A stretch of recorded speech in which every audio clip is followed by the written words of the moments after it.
आता याते हे माझारी शरीर तप अवधारी करी शंभुका श्रीहरी पर्यंत।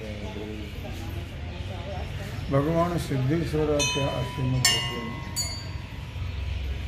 श्री रुक्मिणी पांडुरंगाच्या चरणाजवळ बसून श्री सद्गुरु ज्ञानेश्वर महाराज, श्री जगद्गुरु तुकाराम महाराज, श्री संत एकनाथ महाराज यांच्या चरण सानिध्यामध्ये आपण सर्वजण मिळून महान ग्रंथराज ज्ञानेश्वरीच्या 17व्या अध्यायाच्या 201 ओवीचा आपण विचार करतो आहोत। विषय आहे कायिक, वाचिक आणि मानसिक 3 प्रकारचे कर्म। त्यामध्ये पहिलं कर्म आहे कायिक कर्म। कायिक म्हणजे शारीरिक।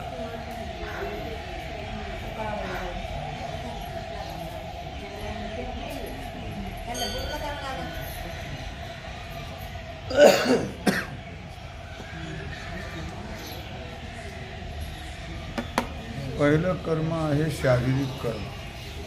शारीरिक, वाचिक आणि मानसिक। शरीराने केलेलं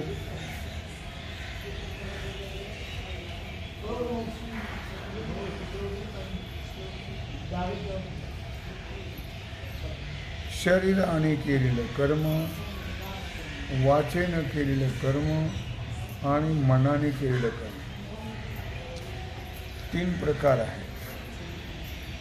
पंढरीच्या वारीला जाणं झालं हे शारीरिक कर्म आहे।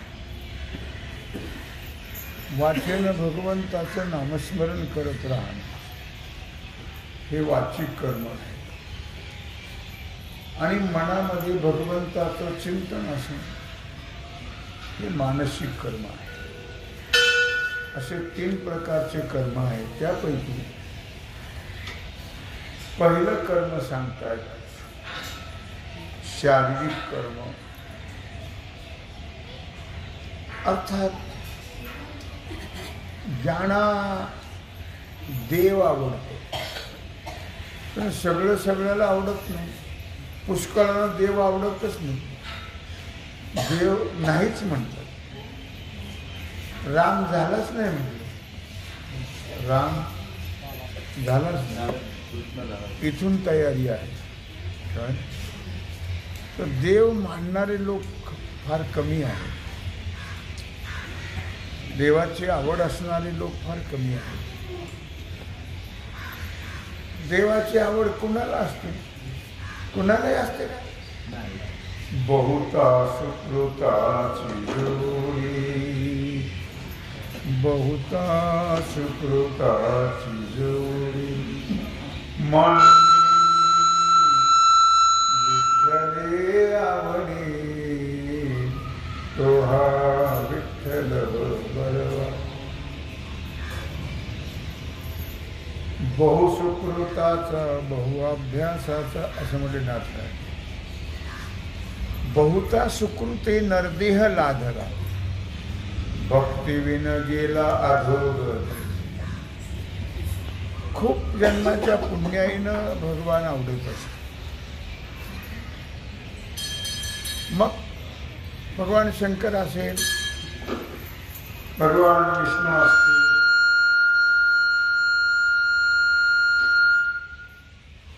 कारण देव नाव जरी वेगळे असले तर देव वेगळे नाही। हरिहरा भेद नाही नका करू वाद। हरी आणि हर दोन्ही एकच आहे, नावं वेगळी असतात। कुणाला भगवान शंकर आवडतात, कुणाला भगवान विष्णू आवडतात, मात्र कोणता का देव आवडेल? भेद भक्ती नको आहे, अभेद भक्ती पाहिजे। नरहरी महाराजांनी काय म्हटलं? दोन्ही एकच आहे, शिवा विष्णू नाही भेद. शिव आणि विष्णूमध्ये भेद नाही आहे. अभेद तत्वाने भक्ती केली तरच फलप्राप्ती होते. भेद तत्वाने जर भक्ती केली तर फलप्राप्ती होत नाही असं आपल्या संप्रदायात सांगितलं. अद्वैत संप्रदाय आपला आहे. कोणाचं काय अनंत लोक, अनंत संप्रदाय, अनंत त्यांच्या बुद्ध्या, तो भाग सोडून द्या. कोणी देव आणि आपण वेगळेच मानतो, द्वैत मानतो. आपण म्हणतो गुरु ब्रह्मा गुरु विष्णू गुरुदेव महेश्वर. सद्गुरु हे ब्रह्मा विष्णू महेश आहे, म्हणजे परमात्मा आहे सद्गुरु. मनुष्य दृष्टीने सद्गुरूकडे पाहिलं तर अधोगती प्राप्त होते. म्हणून सद्गुरु संताकडे नेहमी भगवत दृष्टीनं पाहावं. सद्गुरु आणि भगवान दोन नाही आहेत, पण जर दोन पाहिले तर मग भक्ती होते, सेवा पुण्य घडत नाही. म्हणून भेद पाहिला की आपला अभेद संप्रदाय आहे. कोणी भेद संप्रदाय आहे. आपण आपले सद्गुरु भगवानच मानतो. भगवान आणि सद्गुरु भेद नाही आहे, पण काही लोक तसं मानत नाही. सद्गुरु कसं काय भगवान असते, ते तर माणूस आहे. मग हे तर परमार्थ संप्रदाय. सद्गुरूची मानी मनुष्य पण तो पशु समान जाण असं नाथाय. पशुला मनुष्य, सद्गुरूला मनुष्य पण मानू नये, तो पशु आहे ना जो मानतो. म्हणून ही भावना पाहिजे. काही सांगत नाही म्हणत, गुरु ब्रह्मा म्हणतच नाही. गुरु वेगळा आहे, परमात्मा वेगळा आहे, असे भेद संप्रदाय आहे. पुष्कळ खातात पितात मजा करतात, नाव कीर्ती वगैरे होते त्यांची. पण आपल्या संप्रदायात सांगितलं की द्वैत जर मांडलं तर भक्ती सक्सेस होत. जीव ब्रह्मैव ना परा. म्हणून देव कोणताही असो, देव दोन्ही सगळे एकच आहेत. अवताराच्या राशी तो हा उभा विटेवरी. अनंत अवतार घेशी भक्ता कारण. देव देवी सगळा एकच आहे, अनेक देव नाही आहे. खंडोबा असो, भैरोबा असो, देवी असो, कोणी असो, सगळे परमात्मा पांडुरंगाचे अवतार आहेत. परमात्माने ते अवतार घेतलेले आहेत. म्हणून अभेद आहे. देव द्विज गुरु प्राज्ञ पूजनं शौचमार्जवं ब्रह्मचर्यमहिंसाच शारीरं तपोच्यते. आपल्या 3 प्रकारच्या तपात पहिलं तप चालले शारीरिक तप. देव द्विज गुरु प्राज्ञ पूजनं शौचमार्जवं. देव द्विज आई वडील सद्गुरु विद्वान अर्थात यांचं पूजन करणं अत्यंत महत्त्वाचं आहे. पवित्रता जी आहे ती पवित्रता पूजनम म्हणतात. देवद्विज गुरु प्राज्ञ पूजनम शौच म्हणजे पवित्रता. शौच मार्जवम म्हणजे शुद्धता, पवित्रता.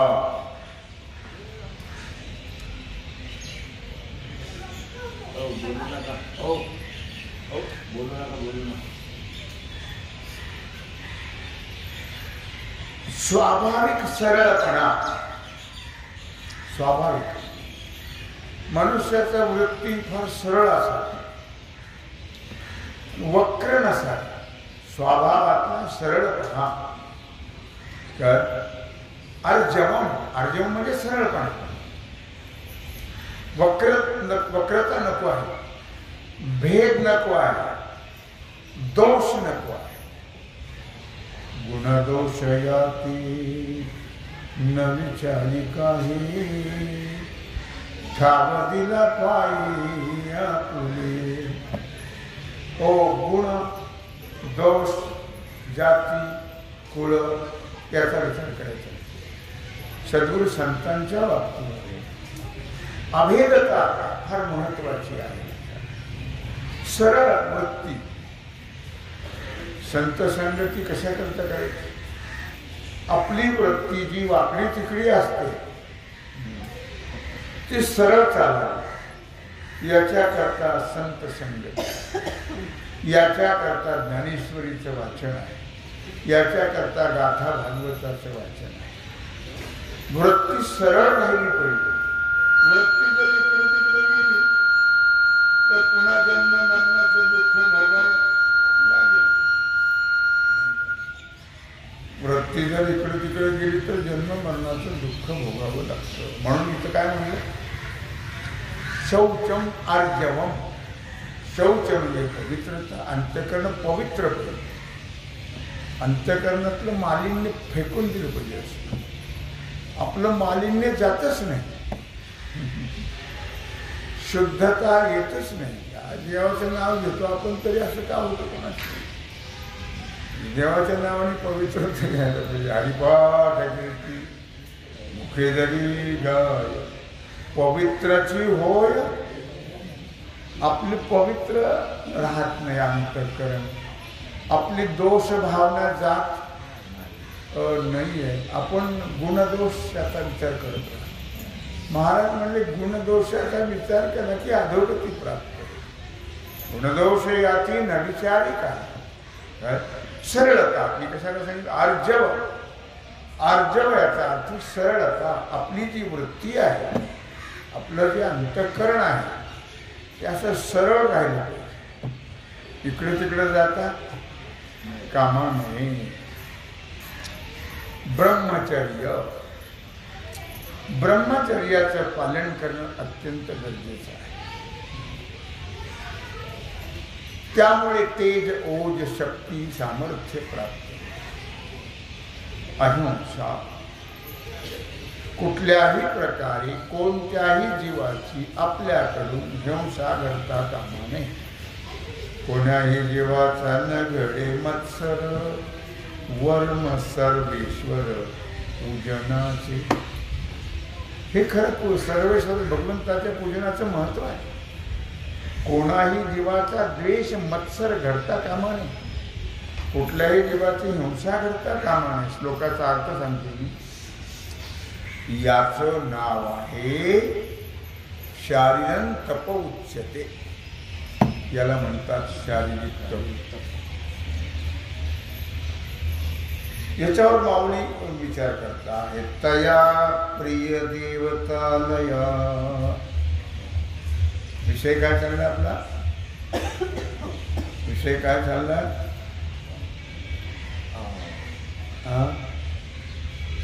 काय विषय चालला? मोठे करून मला ऐकायचं नाही. विषय काय चालला? शारीरिक तप चाललं. काय चाललंय? शारीरिक तप. तुम्ही अनुमोदन दिलं होतं ना? आपणच सांगायचं ना.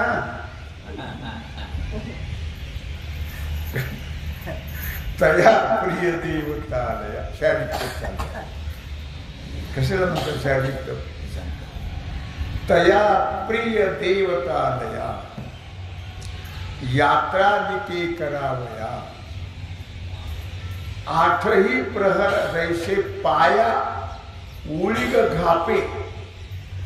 पूर्वी गाड्या घोड्या नव्हत्या. तीर्थयात्रा कशा करायच्या? पायी. पायी तीर्थयात्रा. जेव्हा हे सगळं सिद्ध आहे तेव्हा तू आपले स्वहित पाय. तीर्थयात्रे जाय चुकू नको. जेव्हा काळ असे दुरी ठेला. तीर्थयात्रा करणं. पायी तीर्थयात्रा.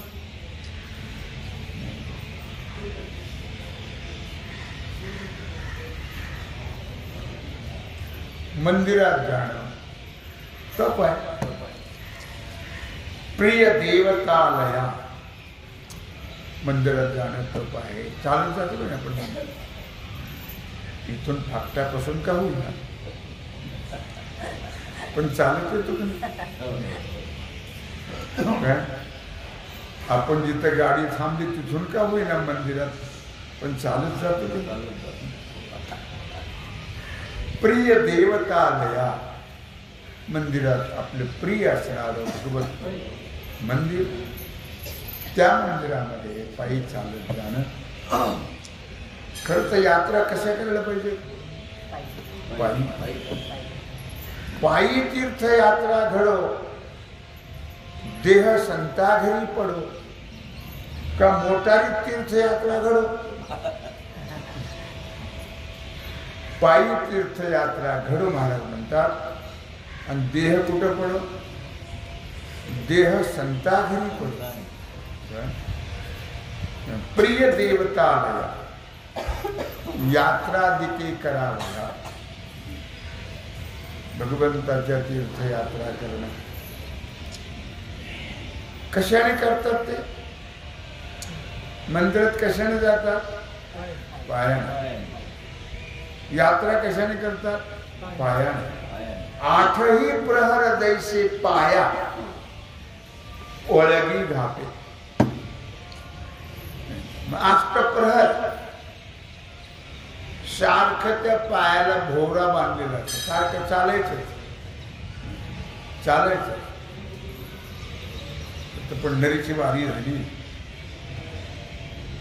माऊली बरोबर म्हणा, दिंड्या जातात त्या, सारखं चालत राहायचं. पायाने चालत राहायचं, मुखाने भजन करत राहायचं, गप्पा मारायच्या. गप्पा मारल्या तर पंढरीला गेल्यावर तुम्हाला पुण्यवर गप्पा होऊन वापस. पण गप्पा मारायच्या,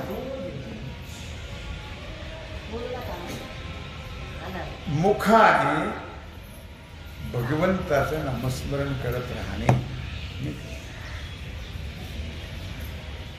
मनाने भगवंताचं. मन कुठं राहायला पाहिजे, आता कोठे धावे मन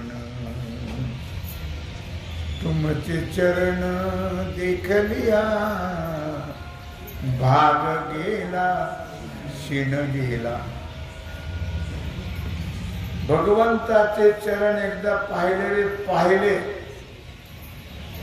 की मन पुन्हा प्रपंचात नाही आलं पाहिजे.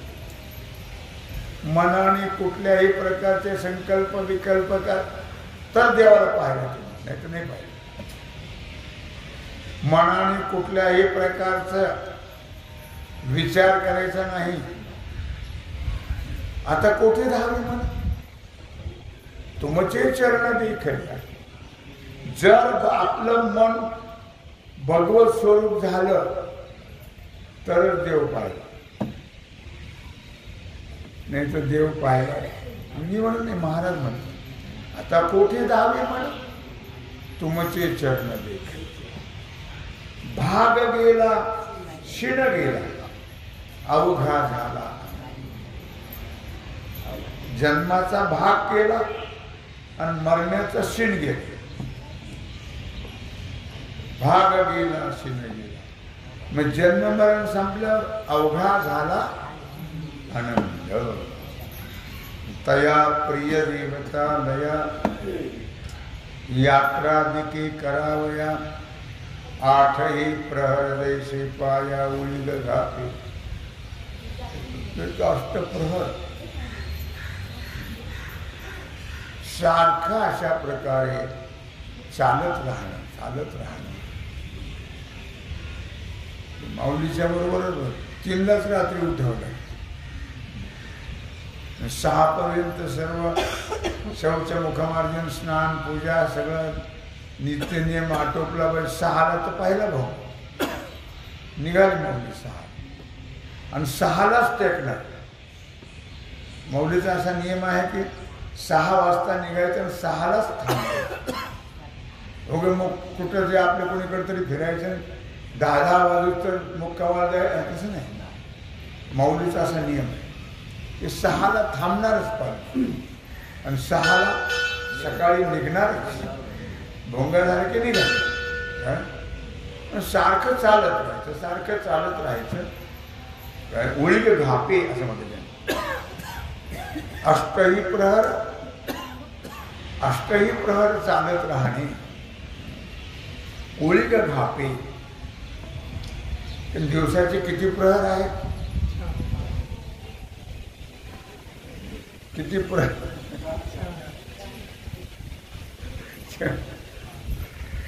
सकाळ, दुपार, पिसापार, संध्याकाळ.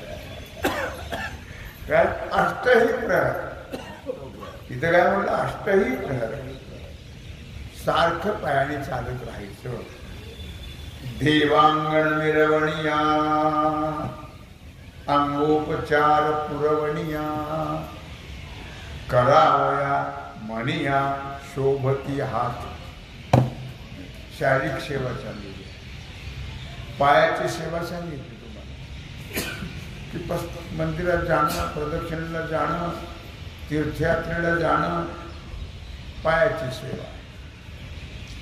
नंतर देवांगण मिरवणिया, देवाचं अंगण मिरवणे म्हणजे त्या मंदिरातल्या पटांगणात फिरत राहणे तसं नाही. देवांगण मिरवणिया म्हणजे देवाचं जे अंगण आहे ते झाडायचं, कचरा काढायचा, स्वच्छ करायचं, सडा रांगोळी घालायची. याला म्हणतात देवांगण मिरवणिया. हाताचं काम चालू आहे, पायाचं झालं. अंगोपचार पुरवणिया, रांगोळ्या काढायच्या, कचरा घालून टाकायचा, सडा घालायचा. अंगोपचार पुरवणिया, करावया म्हणिया शोभती हात. आणि हे सगळं करण्याकरता सुशोभित मंदिर सुशोभित करण्याकरता झाडून काढणं, स्वच्छ करणं, सडा घालणं, रांगोळी घालणं, सजावट करणं, हे सगळं काम कशाचं आहे? हातात. शोभती हात. हे सर्व करण्याकरता हात शोभतात. वेदाने, गुरुने, आई वडिलांनी सांगितले. ज्याचे सुसंस्कारित आई वडील असतात ते सांगतात भगवंताची भक्ती सेवा करण्याकरता पंढरीची वारी करावी, भजन करावं, एकादशी व्रत करावं. बाकीचं काही बरोबर येत नाही. एवढं पुण्य येतं. हे कोण सांगतं? वेद सांगतं. आणखी कोण सांगतं? गुरु सांगतात. आणखी कोण सांगतं? सद्गुरू सांगतात, संत सद्गुरू. आणखी कोण सांगतं? आई वडील सांगतात. आई वडील जर सुसंस्कारित असलं तर ते सांगतात. अंगोपचार पुरवणिया, करावया म्हणिया शोभती हात. अशा प्रकारे ही सगळी सेवा करण्याकरता हाताची काय आहे? शोभा. हात त्याच्याकरता आहे. मारणं, झोपटणं यांच्याकरता हात आहे काय? नाही. आई वडील सद्गुरू भगवान यांची सेवा करण्याकरता हात दिले. बाकीचं काही करण्याकरता दिले नाही. हो नाही आहे, लक्षात ठेवा. लिंग का प्रतिमा, हाताचं काम झालं, पायाचं काम झालं. लिंग का प्रतिमा दिठी, देखत खेवो अंगेष्टी, लोटीजे का काठी पडली जायची. आता शरीराने काय करायचं? घालीन लोटांगण वंदीन चरण, डोळ्याने पाहिन रूप तुझे, असं म्हटलं की नाही? मग शरीर काय करायचं? लिंग का प्रतिमा दिठी, फोटो असेल, लिंग असेल, मूर्ती असेल, देखत खेवो अंगेश, तिथे पाहिल्याबरोबर लोटांगण घालायचं. बाणास धनुष्यासारखं नाही, कपडे मळतील म्हणून धनुष्यासारखं. मग कसं घालायचं? लोटी जे का काठी पडली द्यायची. पंढरीच्या वाटेने जशी वारकरी लोळत जात काय लोटांगण घालत, लोळत, नाचत, हसत, खेळत जातात की नाही? नाचत जाऊ त्याच्या गावा खेळया सुख देईल विसवारे. पण लोट्यांगण कसं घालायचं देवा? लोटी जे का काठी पडली नाही. काठी पडल्यानंतर जे काठी विचार करते का माझे कपडे मळतील अंगावर असं म्हणत का ना. काठी जशी पडते त्याप्रमाणे शरीर पडलं पाहिजे देवापुढे. त्याला म्हणतात लोटांगण म्हणतात. हे आहे शारीरिक तप चाललेलं आहे. हात पाय झाले, हात झाले, शरीर आणि विधी नियम नियमा विधी विनयादिकी गुणी वळील जे लोकी तया ब्राह्मणांची निकी पायकी किजे. विधी विनयादिकी मग शास्त्रशुद्ध आचार. विधी विधी म्हणजे शास्त्राने सांगितल्याप्रमाणे वागणं, त्याला विधी म्हणतात. निषेध म्हणजे शास्त्र करू नका म्हणतात ते न करणं, याला निषेध म्हणतात. विधी शास्त्राप्रमाणे आचरण करणे. पुन्हा काय करायचं? विधी विनयादिकी नम्रता. नम्रतेला फार महत्व आहे परमार्थाने. नम्र झाला भूता तेने कोंडिले आनंद. विनय विद्या विनयेन शोभते. नम्रतेनच विद्याला शोभा आहे, नम्रतेनच विद्येला महत्व आहे. काय नम्रता? नम्रतेला फार मोठं महत्व लक्षात. म्हणून विधी विनयादिकी. विनय म्हणजे नम्रता. गुणी वडील जे लोकी. मग लक्षात ठेवा काही लोक गुणवान आहेत, श्रेष्ठ आहेत, वडील झाडील आहेत, मोठमोठे आहेत, परमात्म्याला जाणणारे. त्याला बाकी विधी उपनयन वगैरे झाल्यानंतर संध्या उपासना करण्याला द्विज म्हणतात. आणि ब्रह्म जानाति इति ब्राह्मण असं म्हटलंय शंकराचार्याने की जन्मना जायते शूद्रा संस्कारा द्विज उच्यते. वेद पाठे भवेद विप्रो ब्रह्म जानाति इति ब्राह्मण. जन्मना सगळे जन्माने शूद्रच आहेत. मग कोणी असणार? उपनयन संस्कार झाले की त्याला द्विजत्व प्राप्त, द्विजन्म झाला. वेद पाठी भवेद विप्र. वेदाचं पठण केलं की त्याला विप्र म्हणतात. वेद पठण करणाऱ्याला काय म्हणतात? विप्र. वेद पाठी भवेद विप्र. आणि ब्रह्म जानात इति ब्राह्मण. परमात्म्याला जाणणारा ब्राह्मण, ब्रह्माला जाणणारा ब्राह्मण. या सर्व लोकांची द्विज असेल, ब्राह्मण असेल, सद्गुरू संत असतील, आई वडील असतील, मोठमोठे गुणवान असतील, यांची सेवा करणं. यांची पायकी केली. पायकी पायकी म्हणजे सेवा. यांची सेवा करणं. कशी करणं? विनम्रतेनं, विनयाने सेवा करणं. विनम्रतेनं, श्रद्धेनं, भावनेनं, प्रेमाने. अथवा प्रवासी का पिडा का शिनले जे साकडा ते जीव सुरवाडा आणि जती. अथवा प्रवासे का पिडा का शिनले जे साकडा. जीव प्रवासाने शिनल्या जातात. त्याचा अनुभव आहे वारकऱ्यांना. प्रवासाने जीव शिणल्या जातात. गाडीत गेलं तरी शिण होत नाही का? होतो. थकवा येत नाही. गाडीत बसून बसून थकवा येतो.